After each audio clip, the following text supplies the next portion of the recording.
slated for the east side of Portage Place will have clinics, surgical centres, and other medical offices. The province agreed in February to lease space in this tower, and this morning, Premier Wabkinew clarified the cost. When this facility comes online, we expect it's going to be about $106 million in terms of the annual operating cost. That number includes all the medical services in the tower and the lease payment to True North. Last week, company president Jim Ludlow provided a general idea of the size of the lease. Tens of millions for sure. The Premier, however, won't say how much money the province has agreed to spend on the lease. I won't. For an important commercial reason, which is the don't say publicly what you're paying, otherwise everyone else is going to charge you the same rate principle. Critics on the left and right want the Canoe government to be more forthcoming. The Canadian Centre for Policy Alternatives says only disclosure can allow the government to be accountable for its spending. The Canadian Taxpayers Federation says the same thing. How are taxpayers supposed to know if this is a good use of money if the government won't break out the numbers? The other two levels of government have been specific about their support for Portage Place. Winnipeg is contributing $40 million in tax relief and grants. The federal government up to $27 million. Manitoba's official opposition says it's not surprised the Canoe government won't be specific. Accountable, transparent are two words that I know that this government doesn't necessarily have in their toolkit. The purchase of this mall closes today. Construction on the redevelopment is supposed to begin next year and finish in 2028. Bart Lekivas, CBC News, Winnipeg. Now, as I just mentioned, when you're thinking of your next vacation, heading out to a farm might not be the first on your list, but Travel Manitoba hopes to change that. The federal government is putting $250,000 toward creating a new agri-tourism corridor between Manitoba and Saskatchewan. Jackie Tenuta is Travel Manitoba's Vice President of Destination Management, and she joins us live in studio. Hi, Jackie. Hi, how are you doing? I'm doing well. How are you with this announcement? Oh, we're very excited about this announcement. It's something that we have behind the scenes been really interested in, have identified as a priority, and really see it as such a great opportunity. So in broad strokes, what's the vision for an agri-tourism corridor? What does that look like? Well, there's definitely a lot of work to do, and part of what this involves is the development of a strategy, which will include defining that vision, as well as development of an implementation plan, and an investment plan will also be part of that as well. And we know Manitoba has lots of agriculture. You bet. So why is Manitoba a good place to offer agri-tourism? How do those work together? Well, we have such a strong agriculture base, as you're saying. We have a lot of expertise here. We have a very strong, robust industry, and it just makes a lot of sense for us to capitalize on those assets and build upon them. We also have great tourism assets here. There's already some existing agritourism operators in the area. We want to build them up. We want to identify new opportunities for them. And so there's definitely a lot of room to grow. What does that look like in terms of maybe what exists now in Manitoba, as you're mentioning, or in other countries that do agritourism? What are some examples if folks are having a hard time kind of picturing what agritourism is? Well, I think we have some work to do on like how broad of a scope this is. So certainly there's kind of the leisure travel component, which is, what you described, visiting a farm. Could also be a culinary experience where a restaurant is sourcing a lot of their ingredients locally or growing a lot of their ingredients. It could be something like that. It could be a festival where you're getting to sample and reflect upon the harvest of that area. It could be a farmer's market. Could be something like that. The other piece of it is more the technical side of it. And so, as you may be aware, there's already lots of people that come to our province to go to various ag events that are part of the industry or have an interest in the industry. And so there's that component to it as well. How can we kind of enhance those visits that are already taking place from that technical side? Do you see this as an opportunity to maybe open up Manitoba and certain areas that are very agricultural based to tourism that haven't really been looked at as tourist destinations before? Absolutely. So we certainly see this as a really big opportunity for some rural areas, for them to see see increased visitation, for them to expand on, some of those, existing economic drivers that are already there, but really expand on that and give them other opportunities. So absolutely, that's part of it. So what kind of tourists do you hope to attract with this program? Are you thinking staycationers or bringing people from outside of Manitoba? I think there's opportunities for both. I think certainly getting people to travel more around the region is going to be a big part of this, getting Winnipeggers to look outside of the city to see what there is to offer, get them to travel a little further, get them to spend the night somewhere. But I also think there's an opportunity for what we call the fly drive market. So people flying in, spending a few days and traveling around, or, moving on through the corridor to another destination. So moving on into Saskatchewan to, experience what that province also has to offer for agri-tourism. You talked about the culinary side of things just a little bit. What sort of opportunities would be there for restaurant owners and even producers? Well, I think there's kind of, we're not going to know until we kind of go through this whole process, but there's a few different sides to this that we see. One is like really expanding on the development of the industry, but then there's going to be a marketing component to this as well. So drawing more attention to those culinary operators that already exist out there. So there's going to be that piece of it as well, just a heightened awareness. There may be supports that come to light to help some of these businesses grow and develop. We also see potentially, and we haven't done any of the consultations on this yet, but we do actually potentially see some opportunities for Indigenous tourism. There are already, as you may be aware, a number of restaurants in the city and in other parts of the province that are Indigenous owned and are focused on, ingredients that come, from the land. And so I think there's a great opportunity there as well, not just for culinary, but for other things also. And I can't imagine that this conversation is happening without talking about the economic benefit this brings to Manitoba for agricultural tourism. What do you think this could offer smaller communities in our province? Yeah, definitely. I would see it as a big opportunity for smaller communities that already have agriculture as a big part of their industry, which is, a lot of communities in Manitoba. So definitely, that chance to, take what they already have and make it something, bigger and better and draw those visitors to that region. Have you been in conversation with, is there a Tourism Saskatchewan? Does that exist? Yes, yeah. They're amazing. Absolutely What are you hearing from them? Yeah, so we're partnered with them on this. We actually worked jointly with them to submit this proposal into Destination Canada. And we've worked with them a bit already. They're very collaborative and we work well with them. So that is part of what is going to really make this work. And we have already connected with a few of the key communities along the corridor and some of the key associations that would be involved in this as well. And they're very much in support. And so the next step now is to kind of broaden that and reach out to more folks and see who else wants to be part of this initiative. Well, Jackie, thank you so much for joining us this afternoon. I'm excited to see how this corridor plays out and what it looks like in the future. Well, thank you very much for having me here today. Thank you. Jackie Tenuta is Travel Manitoba's Vice President of Destination Management. Thank you for watching the CBC Manitoba YouTube channel. Don't forget to like and subscribe. For the latest breaking news and top stories, download the CBC News app.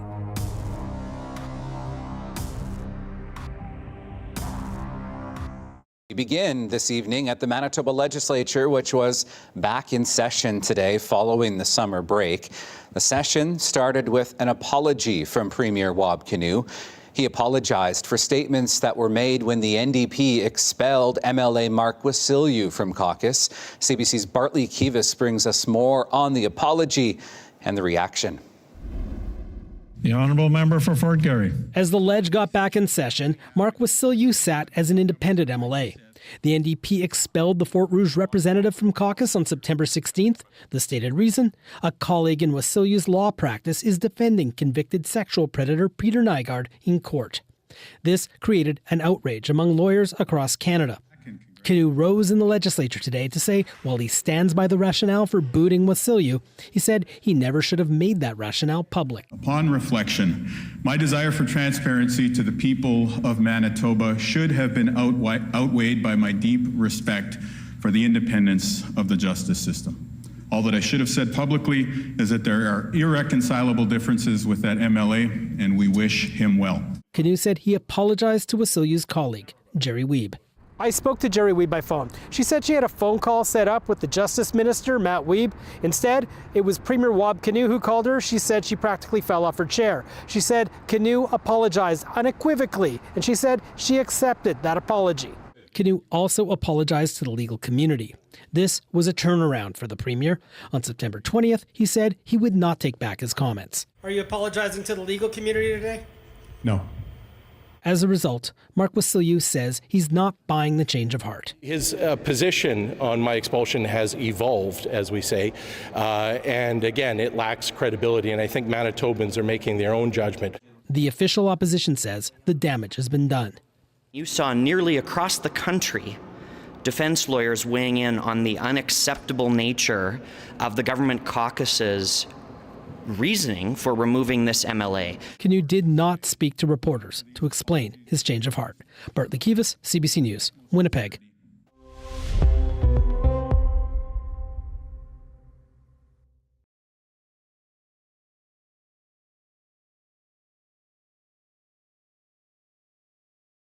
Oh, I may as well.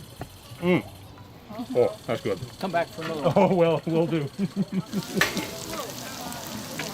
The aroma of fresh homemade donuts has been filling the air of this old St. Vital neighborhood for 10 years. Who can say no to fried dough? Trish Vrolik and her husband started the tradition when they moved to the area. They wanted to bring some of the small town vibe of Trish's upbringing to the big city. It's been a great chance to meet neighbors, get to know each other, and then look out for each other too in hard times. We love the relationships that we've built. People come every year. People are excited to show up. I'll probably 3 or 4 more easy, and that doesn't include what I'm going to take home. I have to bring some home. Lisa Clark has been coming to Donut Day since she moved to the neighborhood. It's a day she looks forward to, and not just for the fried dough. You get to meet all your neighbors. You get to spend time with them. You're not a bunch of strangers just living on the street. Brad Vrolik says the event has helped make introductions over the years. We had 2 people come, and we found out they'd lived 2 houses away from each other for 25 years, and they had never met each other. The first ones that come out of the pan end up being checked by me. Quality control. Sure. Trish's dad, Abe Giesbrecht, helps out with quality control and glazes the donuts. It's really gratifying. We hear a lot about loneliness and depression and anxiety and things, and I think this type of an interaction with your neighbors, getting to know your neighbors, really makes a difference in people's lives. The family hopes the tradition will continue with many more years of bringing something sweet to their street. Felicia Adam, CBC News, Winnipeg. Jackie Travers has been working with oil and acrylic paint since she was 13. All of her work is inspired by her Ojibwe history and culture.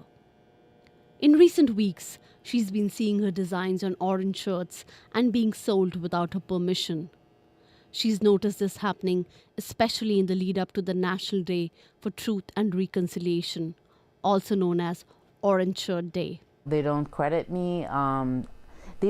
What mainly happens is they're making profit off the trauma of Indian residential schools.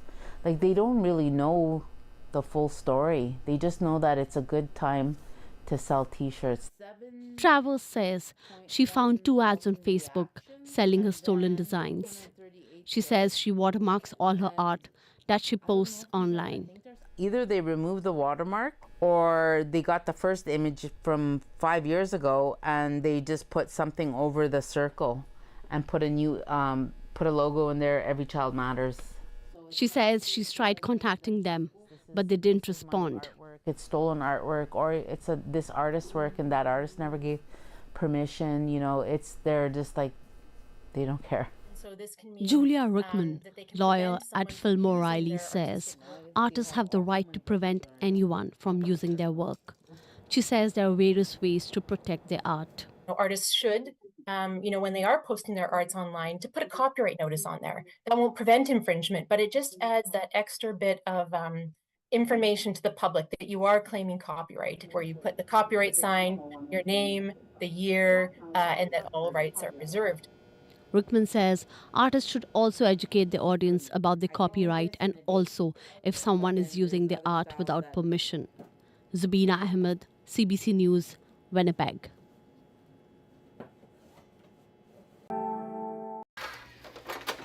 Hi, girls. Debbie Ross has been living in this hotel room for months. This is it. With just a few cherished possessions, like her husband's ashes and her cats. But the rest of her belongings, such as her bed and other furniture, is still here at Birchwood Terrace, unused until Ross and her fellow tenants get the green light to move back in. And if people think that we are having a good time in here, you've got to give your head a shake. I'm not milking the system. I just cannot afford to go and move my stuff out. Tenants were forced to vacate with just 8 hours' notice after a serious structural issue was found in the steel columns of the St. James Building's parkade. No one from Birchwood Terrace will end up on the streets. In May, the NDP government announced the province will cover the housing for any resident that's been displaced, and they haven't stopped paying since. We asked the province how much money they've spent so far and how many people are still living in hotels. They got back to us and said they didn't know. The caretaker of the building told the tenants about 60 people are going to move back in. That means this could end up costing the government over $1 million when you look at the length of time that people have been staying in the hotels, plus the cost of the hotel. It could take years. These tenants say it's time the owner of the building, Ladco Company, be held accountable. They should take some responsibility for neglect. When you are owning a building, you should keep it up to standard. And they certainly haven't done that. And that Ladco should be paying their hotel bill. Honest to God, they should be paying the price for us. It should not be the city or the province. Ladco declined a request for comment. They sent a notice to tenants earlier this month saying they hope some people can move back in mid-October, but they will have to pass the city's inspections before that happens. Kristen Annabelle, CBC News, Winnipeg. That comes out into this one behind us, and that's where all the magic happens. The magic Curtis Hebert is talking about is the green ammonia being made on his land. Hebert is the operator of R&L Acres. He's been farming since he was 12 and says one of the main ingredients needed for farming is ammonia. Hydrous ammonia, as we call it, or NH3, we use that for nitrogen fertilizers. So it is the primary form of nitrogen fertilizer. Roughly 80% of the world's ammonia is used in agriculture as fertilizer. Making it involves removing hydrogen from fossil fuels and has a significant impact on the environment. Now, a new process for making carbon-free green ammonia is being tested on Hebert's farm. He says green ammonia could save the environment while it saves him money on fluctuating fuel prices. If I don't have to use fossil fuels, that's great. That's a volatility thing, right? If we can be off the grid, I don't have to worry about the prices of all those things. Fuel Positive's green ammonia system uses hydrogen from water and nitrogen from the air. Those elements combined in this container using hydroelectricity, and the end result is carbon-free green ammonia. The Canadian company invented the containerized green ammonia production system. This gives an idea of how the process works. Fuel Positive kept the container closed to keep its new technology a secret for now. CEO Ian Clifford says one of the most important ingredients in making green ammonia is using carbon-free electricity. One of the reasons we're starting all of this in Manitoba is specifically because it's a green grid. It's low-cost electricity. Ammonia would be about up to here. Mario Tenuta is a professor of soil ecology at the University of Manitoba. He says making green ammonia could have a cascading effect that will appeal to major food processors and retailers. Very enticing for them. So yeah, this technology approach is being watched very carefully by many different groups in our food system. Having it right on site, have less problem with supply, and hopefully, remove some of the the volatility in the price. Hebert says the system is controlled remotely and won't add to his workload. All he has to do is apply it. Mike Arsenault, CBC News, Sperling, Manitoba.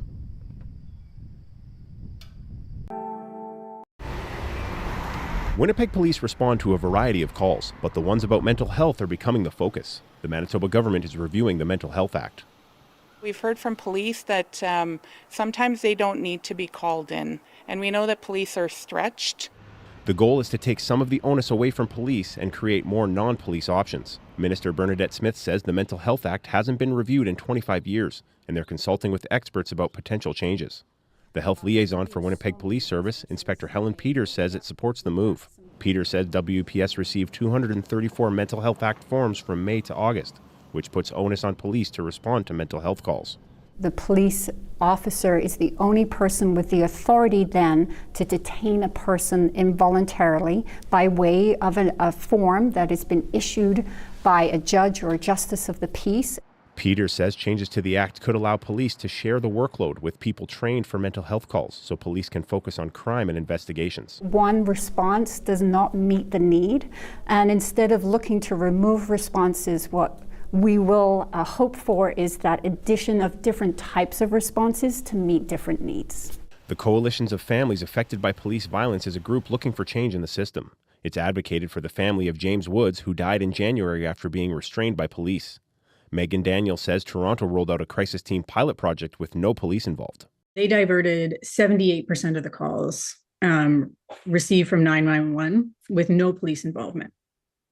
And so I think that that's an enormous success. The province says the review on the Mental Health Act is going to take some time, but didn't give specifics on how it will work. Mike Arsenault, CBC News, Winnipeg. When Befakadu Abitao saw Winnipeg Police Patrol Sergeant Jeffrey Norman park his SUV outside Kokeb Restaurant on Edmonton Street this past February, he immediately grabbed his cell phone and started recording. Then he went outside and told Ayele Abea to move his car because he suspected what would happen next. Abitao says for months he believed Norman targeted the back lane next to the Ethiopian restaurant, ticketing people who illegally parked there. He's always there, hunting purposely to find if someone is parking in the back lane. But on this day, what should have been a simple parking ticket ended up with Abea and his friend Tamarat Sise getting arrested. Abea was driving for Uber that day when he says he had the urgent need to use the bathroom. So he parked his car in the back lane and ran into a nearby convenience store. When he came out, he saw Sise and stopped to say hi. But when he went back to his car, Norman approached and asked for his driver's license. I said, "Hi, officer. Have I committed any crime?" And then I try and explain, but he wasn't willing to listen to my story. And he said, "I need to see your ID." And then I asked him, "Is this a crime scene? I don't see a police tape. I don't see a crime." Sise and Abitao were mouthing off to Norman during the incident, and at one point, he asked them to move away. Yeah, please, move over there. I have a right to You can stay. continue. No, you do have a right, but you don't have the right to interfere with. I am We not didn't interfere. I am not So interfere. move over there. I am not please. interfere. Okay, Ya, move take the over phone. there, please. Continue recording, but move over there. The men didn't move. Norman called for backup. Then he arrested Abea for not handing over his license and came back to arrest Sise. Both were told they had obstructed a police officer. Norman also seized Abitao's phone for evidence. Abitao says the men weren't doing anything wrong and were just frustrated with what they feel is Norman targeting their community. He just feels like he's very powerful in that uniform. He forgot that the responsibility that he carries with that uniform. I'm sure there are very good police officers who are doing their job to protect and make this community safe. By him, he has to stop. Winnipeg police say the operator of the garbage truck flagged down Norman because they couldn't access the bin in the back lane, and that's why he was in the area. But the men say it doesn't explain the other times Norman stopped by to ticket food delivery drivers who also parked in the same spot. I'm here in free country, supposed to be free country. I'm here. He's going to be personally attacking our community. Norman has been sued 10 times dating back to 2005. The allegations ranging from assault and wrongful arrest to unnecessary use of a taser. Brandon Trask is an assistant professor at the Faculty of Law at the University of Manitoba, who used to be a Crown attorney in Nova Scotia. He says Winnipeg police need to do more to address concerns about Norman. This in isolation, probably realistically wouldn't lead to anything, but this in tandem with all of the other allegations and all of the other legal actions involving Jeffrey Norman, I think at some point somebody at the Winnipeg Police Service has to stop and ask, is this who we want representing us as an agency, right? Is this somebody we want as a public face of our allegedly community building policing agency? Abea and Cisse were processed and detained, then released 4 hours later on a promise to appear in court. The Crown ended up not authorizing the charges, but the whole ordeal left them traumatized. I was confused, to be honest with you. I did not know what was going on. Never in my life dreamed this will happen to me in Canada. After 5 months, Abitao finally got his phone back. He has since filed a complaint with the Law Enforcement Review Agency, but has no faith they'll do anything about Norman. Caroline Bargout, CBC News, Winnipeg.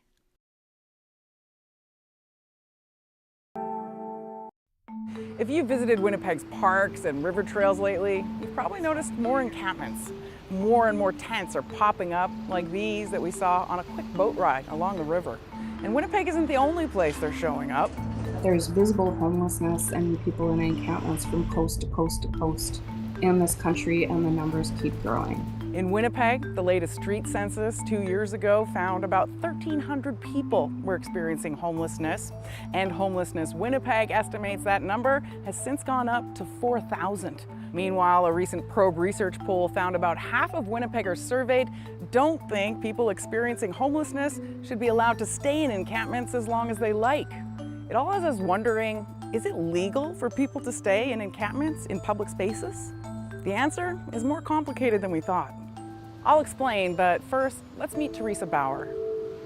She lives in a tiny tent near the Assiniboine River, and she invited us to see her home, despite being exhausted from harassment in the encampment that kept her up all night. I have my bed and my blankets and my pillow. It's cozy. It's cozy? Yeah. How do you feel about your home here? It's kind of shitty because it's kind of shitty. But I'd like my own place. Teresa's been living mainly on the streets since she was 12, when she escaped from an abusive foster home. Her brother, sister, and aunt also live in the encampment. She says her connection to family is essential, even if she found a home. I'd probably still come out here anyways. Why? Because I have family out here. So for Teresa, one of the stipulations of housing might be living near her family.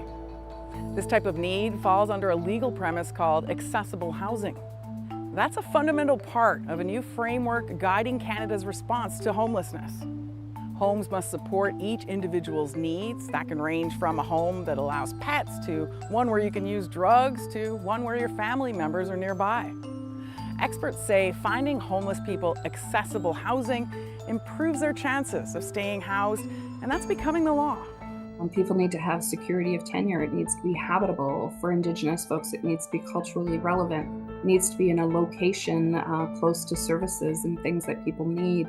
And it needs to be safe. We know that encampments are not the solution. The answer to encampments is adequate housing. Last July, there was 1 tent. Understanding accessible housing is important when neighbors start taking action to get them moved out. Teresa Hunter lives near some encampments on the Assiniboine River, and she alleges several in the neighborhood have been threatened and assaulted by people living in encampments. My husband being one of them. Somebody asked him for a light, he didn't have one, and so he had a hatchet waved at him, and that was right on the river trail, right not far from here. Hunter says she's contacted the city hundreds of times about fires, garbage, and aggressive behavior. We are really pressing the city to do something, and do something more beyond than allowing people to live in camps. People need to have shelter, and they need to be supported. Not bad. But what happens when people in the encampments don't want to leave?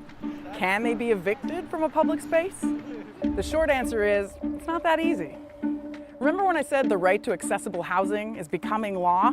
Well, the legal framework is still evolving, but rules are already being established to protect the rights of people who are unhoused. At the international level, housing was recognized as part of the right to an adequate standard of living in the 1948 Universal Declaration of Human Rights. Canada agreed to be bound by this agreement, including the right to housing. At the national level, the National Housing Strategy Act was enacted in 2019, recognizing housing as a human right.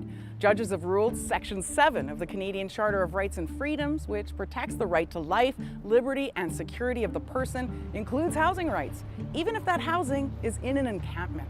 So until there is adequate housing available for them, governments need to recognize they've got to they need to respect the basic human rights of people. So meaning that they have an obligation to provide safe drinking water, for example, a place to cook, a place to keep warm, a place to be to cool down. Which brings us to the municipal level. In 2008, the BC Supreme Court set precedent by laying out 2 key criteria for eviction, requirements this lawyer knows well. The 2 important takeaways of this decision, number 1 is that it applies at night, and that's because the court noted that sleeping is a basic human right that's essential for life, liberty, and security of the person. And then the second is that the shelter spaces have to be accessible, and there have to be enough of them to accommodate the people who would be evicted. That precedent is being recognized by judges in other provinces. That means cities have to prove in court the people they want to evict from an encampment would have accessible housing appropriate to meet their individual needs. An Ontario Superior Court judge determined recently one Kingston encampment's proximity to a service hub and a supervised consumption site was essential to the people who lived there, so they couldn't be moved immediately. In Winnipeg, the city only evicts encampments that are on private property or are causing an immediate risk to safety. That has a lot of neighbors complaining. Encampments are keeping them from visiting parks. Many point out the camps can break municipal bylaws on things like fires and sanitation. But the courts have found local bylaws are less critical than the campers' constitutional right to life. They're subject to all sorts of health effects and possibly death from not being able to sleep. And so we can't weigh the people who are using the park for leisure the same as people whose lives are at risk. We have to weigh the people whose lives are at risk higher. So instead of enforcing the bylaws, some cities, including Winnipeg, are stepping up to mitigate the risks the bylaws are meant to prevent. Firefighters and police are doing regular check-ins, and the Downtown Community Safety Partnership launched a program this spring called Mindful Cleanups. Morning, DCSP, anyone home? We don't basically interfere into their privacy or anything, so that's why we try to just come over here, give them some donations, give them some garbage bag. That gives them motivation to clean up their space, and that's the way we can build a relationship with them. The hope is these relationships ultimately help outreach workers connect people with housing. The province says it's working on building more units that are barrier-free. People need to be successfully housed with supports. People were being housed, I would go to a shelter, they would be housed, I would come back 6 months later and see that same person. And I would often ask them, why are you back at the shelter? And they would say, well, they didn't have the supports that they needed to be successfully housed. It's not easy to get on to find a place. For Winnipeggers like Teresa Bauer, a home that takes her needs into account would be life-changing. That's all we want, is to have a safe place. Until a safe space is found, Bauer says she'll keep staying in encampments, and the law will continue to protect her and others across Canada.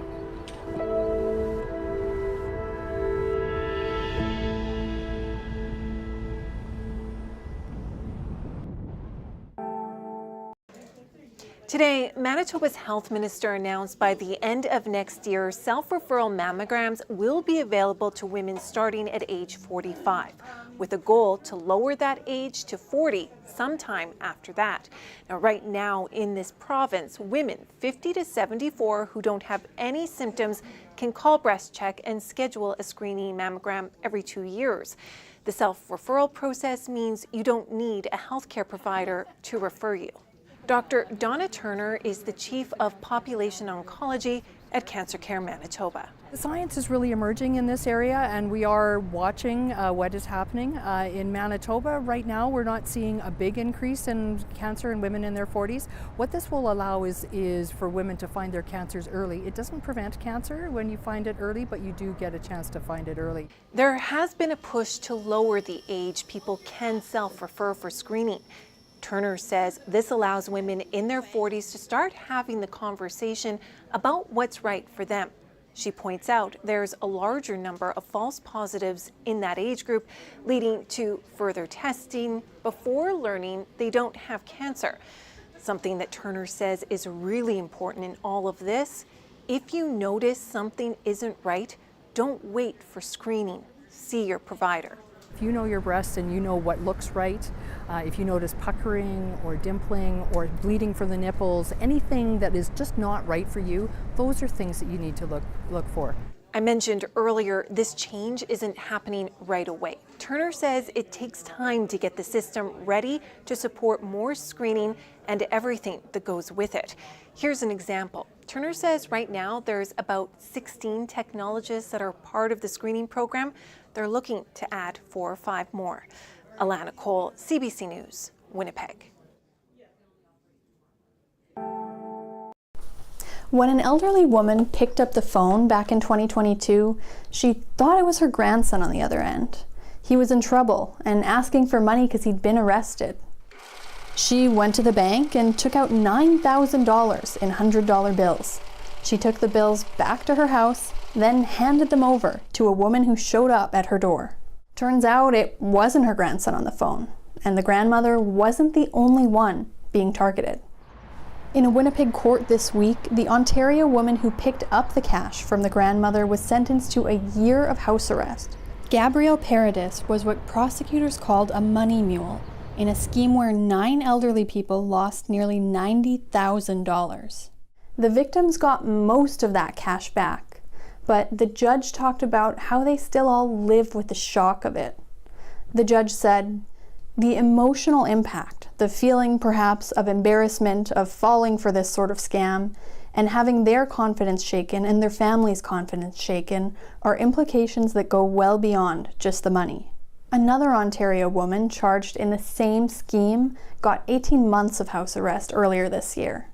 But court heard we still don't know who is behind the scam. Caitlin Gowerluck, CBC News, Winnipeg.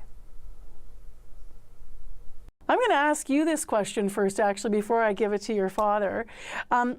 In your view, do you think that Indigenous people, First Nations people rather, are better or worse off since TRC actually released the 94 calls to action? We're better for it, having those calls to action, having those a path forward with concrete things that could be done and going forward.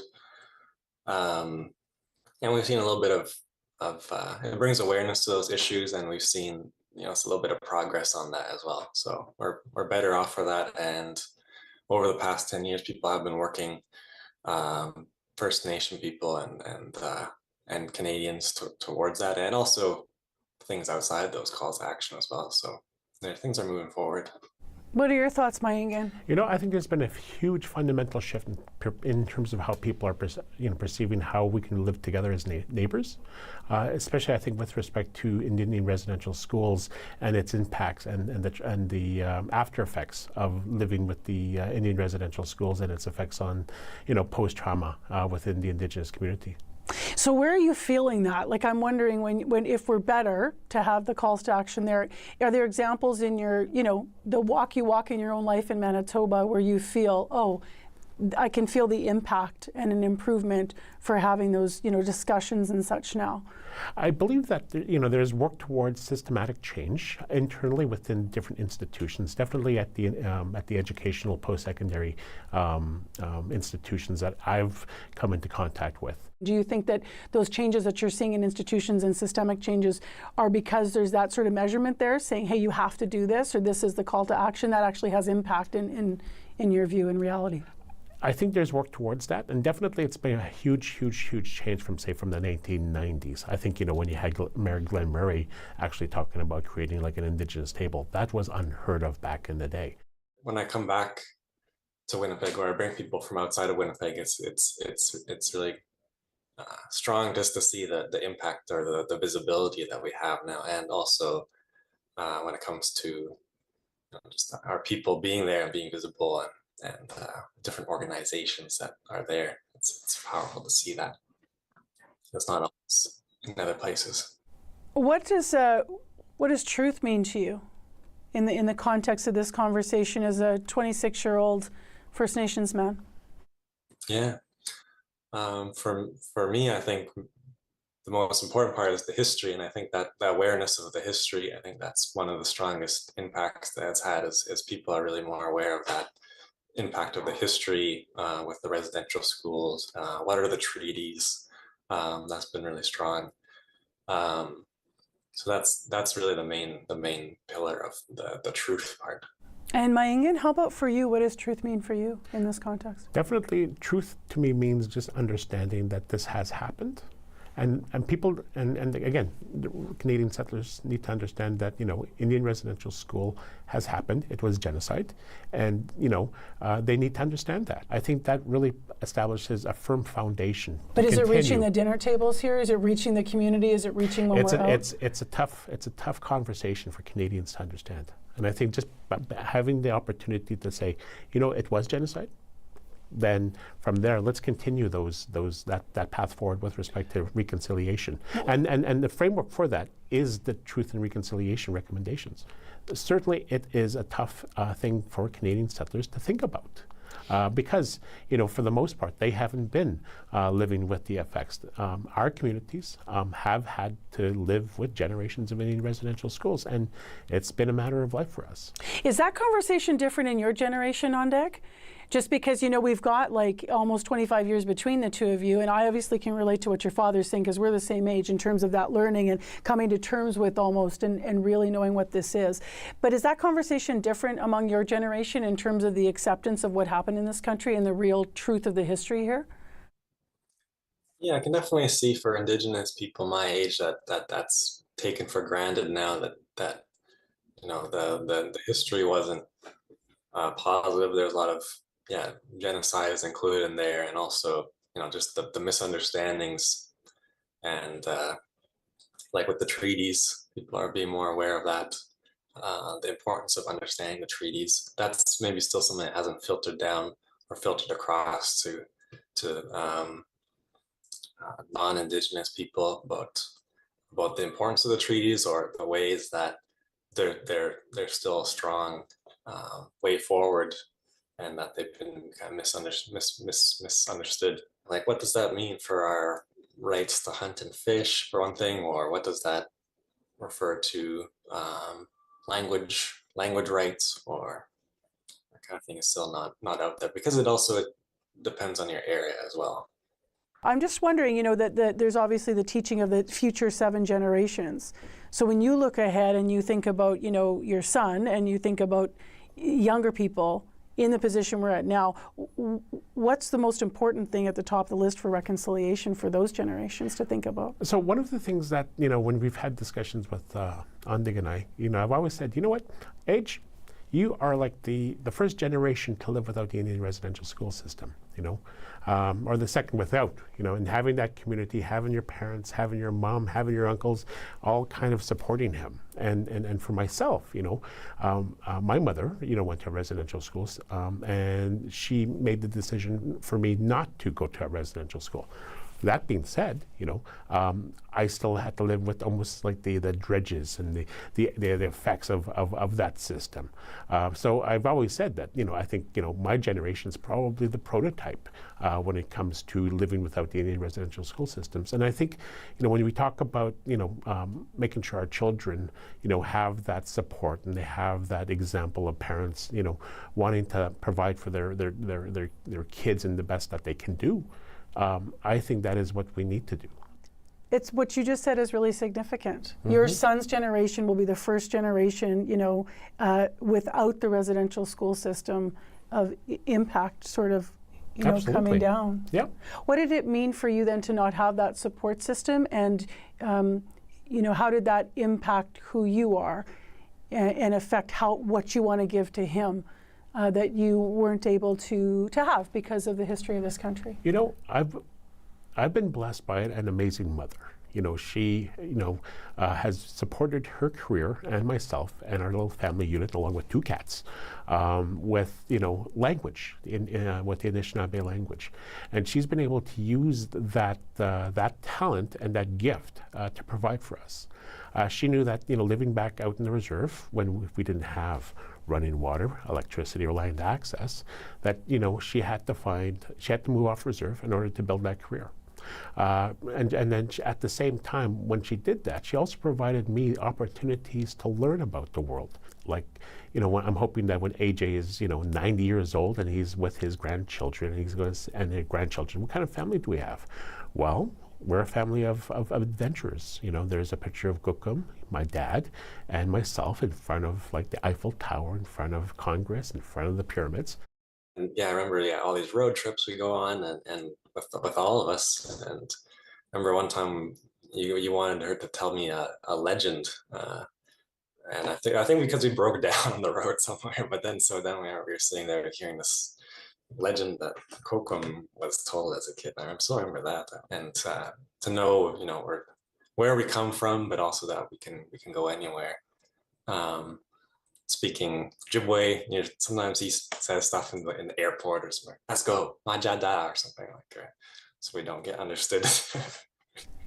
So in terms of the language in your family, which is obviously reclamation of language is a big part of reconciliation, how much Ojibwe do you speak, Ondeg? I think I'm getting to be fluent myself. When I started learning, it wasn't really a grand, vision, I'm going to learn the language. It was just something that was fun as a kid, but still, I think it connected with something that I felt I needed. So I just kept doing that, and I got to go with my grandma. So I'm lucky with that. Not everyone has their grandma they can travel around with and go to classes and learn from like that. That's for me what's been really important, and just made me feel so much stronger because we're in, I don't know, Staples or something, and not something you associate with Ojibwe language, but then we're talking in there, or when we're traveling now, we can speak. And I think one thing when it comes to language and culture, and it's like there is a divide, or there's a divide between the language speakers. Let's go do the younger people really want to learn, or it's like, what do we share? What do you share with them? And so that's something to kind of overcome. We're really I guess we're really starving for that knowledge or that connection sometimes as young people. Are there challenges that you still might have in your daily life where you say, the message is not getting through, reconciliation, we need to do this so we can reconcile? I think when we had the election of a new provincial government with Premier Wap Kanu, I think that was a definitive fundamental shift in electing a First Nations man to be a leader of a province within Canada's Confederation. Because with First Nations and other Indigenous governments, they are beholden to program budgets and the service agreements that they have. And so there's you can't deviate what are acceptable expenses based upon those agreements. But having the opportunity to have your own source revenues to provide for programs and services not covered by those agreements is an opportunity for governments to, increase the quality of life for their citizens. That, to me, I think is a fundamental shift, because you could have increases in program budgets, but you're still beholden to those operating agreements. Got it. Enabling First Nation governments to, decide how they're going to make money and how they want to spend that money. Well, you know what? That makes a huge difference. That's a shift. It is a huge shift. Yeah. And you think that it's happening because the Premier understands, because he's a First Nations man? Absolutely. Yeah. I think it's really important to understand that, just like when we're talking about what does Bob being elected mean, right? What does it mean? It's important because he's from his community. What do you hope, Ondag, that people think about on Truth and Reconciliation Day? Well, it's understanding, what the truths are. Again, going back to, what's the history, but more concretely, just where do we go from there? How about for you, Mammogram? Where as we move forward, what for you is the most important things people think about as we move forward with the calls to action and with reconciliation? So I think when you're looking at reconciliation and what the outcome that we wish to journey towards in terms of, and I believe we need to establish a vision that says, you know what, First Nations, Indigenous peoples need to have the opportunities to have Sunday dinner together. And the reason why I say that is because that means, that family has the parents are together, they have a stable house, they got a roof over their homes, you got the kids that are being fed good, nutritious meals, the grandparents are there, you have cousins coming in, and it's just a matter that, it's just establishing a healthy household that mainstream Canadians do on a regular basis. But for those folks that, First Nations families that, are struggling to make ends meet, they don't have that opportunity. And I think, just by having that opportunity to have families come together, it's not revolution, it's evolution. As a last question, how proud are you of Ondag in this conversation and just those generational gains and differences? And obviously you must be reflective on how he's different from you are, maybe at the same age, and maybe because of the different experience in Canada and in Manitoba. Of course I'm absolutely proud of my son, As I've said over the number of years, I've said to Ondag that, use me as an example, not as a role model, just because of the fact that, I've had some ups and I've had some downs, but at the same time, take the best from me, take the best from everybody that you know from, and then use that to become your own person. I've also said to him that, we come from a tough family. We come from a tough community. We've experienced genocide. We've experienced all of these bad things. It doesn't make us resilient. I hate that word, but we are a tough people. Anything to add, Ondag, especially in listening to your dad reflect in this personal way? Just the other day, actually, I went to a naming ceremony for a little kid that was a week old. So that was really emotional to think about too. And that was something that they kind of get these sponsors in the community. They're kind of like their uncles or aunts, and then that was really special just to see that ceremony as done in an Anishinaabe one. So that was really moving for me to see that. So thinking also, for me, that's the next generation. What's going to be normal for them? What's going to change for them? So it's just nice to see that. I think we have a long road ahead of us, but I think with hard work, listening, being honest with each other, and I think, following through with commitments that we make towards each other and looking towards the humanity of who we are as people, and going beyond, the visual interpretation of what people think and should, an Indigenous person should be. What do you think that others might think that an Indigenous person should be? If you look at me, I'm like this guy, a big Native guy with a braid, and I should be like, speaking to the spirits. But I think, but in my experience and looking at different projects where that have been successful, and looking at how Canadian settlers and First Nations people can work towards success. It's based upon values that are shared, being honest with each other, being open in conversations, making commitments that we can achieve, and following through. Thank you for being here. Miigwech. And thank you for being here as well, Ondag. Yeah, miigwech. Go! Get down there! Emily Beauregard's wish for her 18th birthday was to meet Maya Turner, the starting kicker and only woman on the University of Manitoba Bison's men's football team. Oh my God, you were amazing. On Saturday, her wish came true. Crazy, huh? Yeah, I do admire you. Like, I was watching your video and I was just like, I want to meet this girl and I want to do the same as you do. It is really like a man world, but I think we can take our place in that. Turner has already done that. And it is good, no doubt about it. Maya Turner from 21 yards out.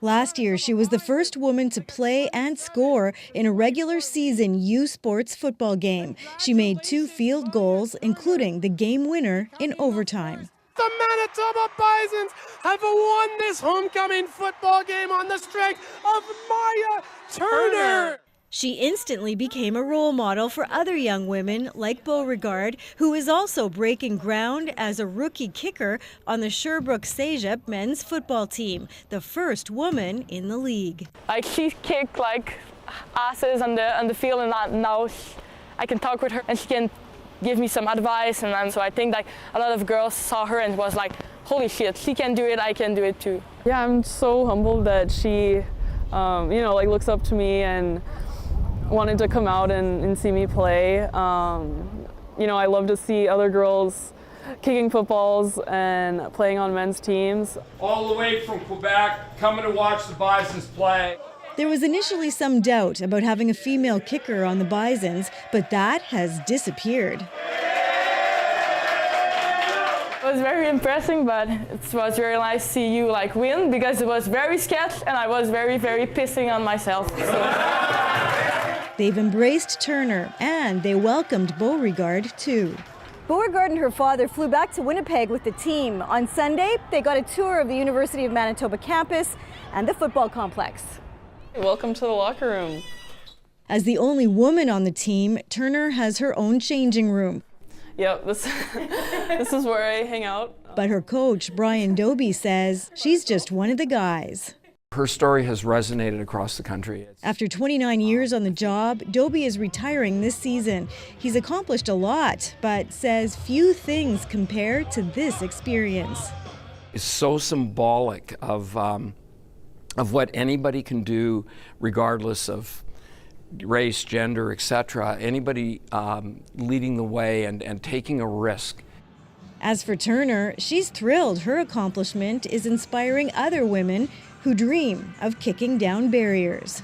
Karen Pauls, CBC News, Winnipeg.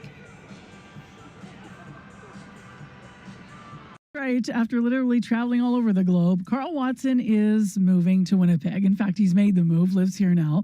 He outlines the reasons why in a video on his YouTube channel, Carl Watson Travel Documentaries. It's now this video racked up over 120,000 views. Carl is in Taiwan right now, but we've reached him via Zoom. Hi. How you doing? I'm doing well. I loved your video. I watched all of it early this morning before the show. It was super fun. Thank you very much. Yeah, it was a lot of fun to put together. What was the reaction you got to it when you sort of unfolded this and then you talk about moving to Winnipeg and, what kind of reaction has it got so far? It's been interesting. There's been lots of lovely sort of heartfelt messages from fellow Winnipeggers welcoming me to the city, which has been fantastic. There's been other Canadians who have emigrated over like myself who've reached out saying it reminded them of their experience and how lovely it was. And then there's been a whole ton of other comments from other Canadians thinking I've made the greatest mistake of my life. So, you're funny in this video. You at one point say what do you actually say? What are you, high on something? Why would you move to Winnipeg? Why did you move here? It's quite simple. My wife, Jamie's from Winnipeg. She's born and raised here. And we were doing long distance relationship for a while. And then, it made more sense. She's a lawyer, so if she moved to the UK, she'd have to retrain, whilst with what I do, I can do my job anywhere. And it would be a bit much asking Jamie to sort of move thousands of miles away from her friends and family, retrain for a job. And then while she's doing that, I'll be like, right, I'll be back in 2 weeks. I'm just going to go film a travel film. So it made way more sense for me to move here. And also just having visited Winnipeg, coming to see Jamie here a few times, kind of fell in love with the place. And I could just the more I got to know it, I could just see our lives just sort of stretching out in front of us here. So yeah, that's why I made the move. You cover all of the, all the jokes that we know about Winnipeg, those of us that are born and raised here. Like you talk about the winter peg aspect, the winter, all the things that are realities here, but the things that, the question even of why. You say you've fallen in love with the place. What types of things have you fallen in love with? Because it made me feel so good watching this. It was like this love letter to the city that I maybe take for granted. But what have you fallen in love with? The main thing, the big draw for me is like the community, just sense of community, and like not just Jamie's family and friends have been like so welcoming, and they made this place feel like a home for me before I even knew it was going to be a home. But everyone else I've encountered in the city, whether it just be in a bar or out shopping, everyone's just been fantastic. And I've lived in London for 17 years, and you don't get that sense of community there because it's such a big place and all your friends are spread out. So it's just, and you can build a good life here as well. The quality of life that you can afford. You can sort of have a good life and still afford to travel. So there's been lots of different aspects, and I love the cultural scene here. Like I'm a musician myself, and like seeing some of the live bands here are just fantastic. Shout out to Dr. Octopus, who a band I love in town. And so it's just been lots of little things, put them together, and it's like, yeah, this could be a really fun life living here, despite the weather in the winter. Well, what's your life like otherwise in terms of what you actually do to populate your channel? Like a full-time traveling YouTuber, how many years have you been doing this? I've been full-time with it just like the last few months, but it's been something I've been like working on for like over 10 years. And I've worked professionally as a video editor for 17 years, and then I started filming my travels just as something more fun and creative to work on than the stuff I was doing professionally. And but then I started a channel and started posting these documentaries on there, not expecting many people to watch it, just sort of a way of sharing it to friends and family and people we met on the trip. But it just started taking off and snowballing. So it gradually went from like a side hobby to a side hustle to like 50% of my income, and now it's the full thing. What are you looking forward to the most as a Winnipegger in the next few months, and as you continue to live in our community? And I guess people might be wondering, are we going to be featured on the channel all the time now? They'll be featured not all the time, but there's going to be lots more stuff. Time to time? Yeah, it's one of the videos. There's a couple of things I'm going to be working on in terms of Winnipeg content. During this winter, anytime I'm doing something interesting, like going to one of the winter festivals or going ice fishing, trying that for the first time, or just going to a Jets game, I'm going to sort of film all those bits and then make a video at the end of the season, like I survived my first winter in Winnipeg kind of thing. And then a bigger project I'm going to be doing this time next year is I'm going to be doing a coast-to-coast Canada trip, mostly on rail, just doing the whole thing on the train, and be traveling with a couple of friends from UK and Ireland. And so part of that will be showing them my new hometown and showing them around Winnipeg, which I'm really excited for.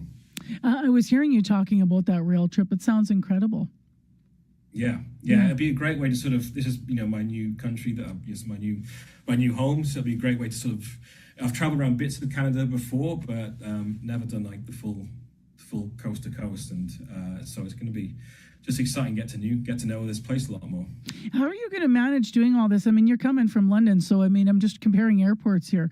So now you're flying all over the world out of the Winnipeg Richardson Airport, which is a very different place when you think of the context of hubs for world travel.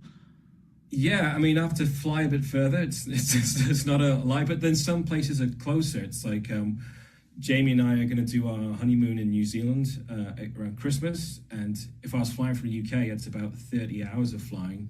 Whilst from here, it's like, well, the flight from Vancouver is only 13. So it's like some places are further away, some places are closer, but the great thing about Winnipeg Airport, it's only like 10-15 minute drive from the center of town, and from getting out your car to the other side of security is like 5 minutes. I mean, as someone who's been to a lot of airports all over the world, like, trust me, I love Winnipeg Airport. It's a good place. In terms of an airport, it's a great one to have as your home base. Are you taking recommendations, Carl? Because, I mean, obviously, our show listenership is all across Manitoba. So would you want people to let you know, hey, Carl, come here, experience this?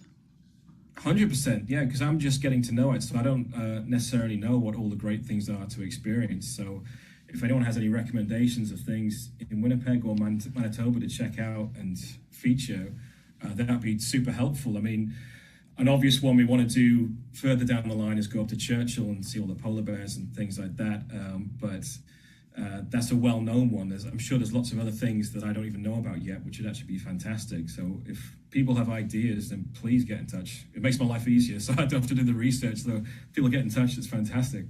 Love having you on.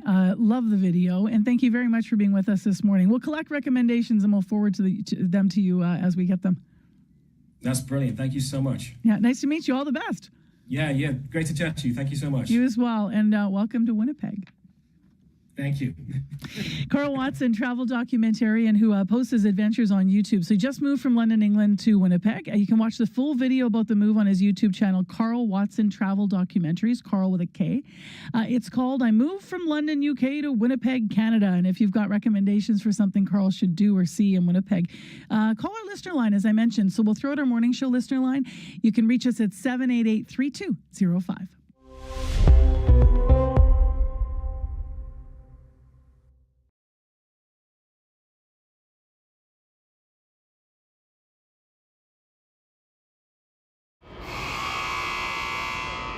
A klaxon goes off at a Winnipeg transformer plant where the NDP government unveiled a plan to transform the way Manitoba produces and uses energy. The plan calls for new wind farms to generate 600 megawatts of energy in partnership with Indigenous governments. We've put forward a plan here that proposes a new way forward of building new capacity, specifically through nation-to-nation partnerships with Indigenous nations here in Manitoba to ensure that we can keep energy rates as low as possible. The plan also calls for geothermal heating districts so new homes won't need natural gas. It also repeats NDP government promises to install heat pumps and offer rebates on electric vehicles. What this energy plan doesn't spell out is how Manitoba Hydro will pull off a financial game of Jenga, and that is spending billions of dollars on new generating capacity and billions more on fixing existing infrastructure while keeping hydro rates affordable and keeping Manitoba Hydro's debt in check. Premier Wab Kinew says not to worry. We got a great finance minister. That's the first answer. And then the second answer is because we got a great team of political staff behind him. And the third answer is because we're working hard for all these people here in the room. The Premier says it'll be up to Manitoba Hydro to flesh out the plan. Critics say that's not good enough. Bethany Damon, who speaks for Manitoba's Climate Action Team, says she was hoping to see more specifics. People are being encouraged to move to electrification in their homes, but we are not doing what we need to do to prioritize bringing enough energy and electricity into our province to make that happen. Quebec, for example, has a $185 billion plan to build new wind farms and new transmission lines, along with timelines to make that happen. Manitoba's plan doesn't have those numbers. This plan looks like it was written in the 1990s to me. It's really short on details, like we're just hearing about climate change for the first time. And I think there's got to be a lot of push to accelerate action. The energy plan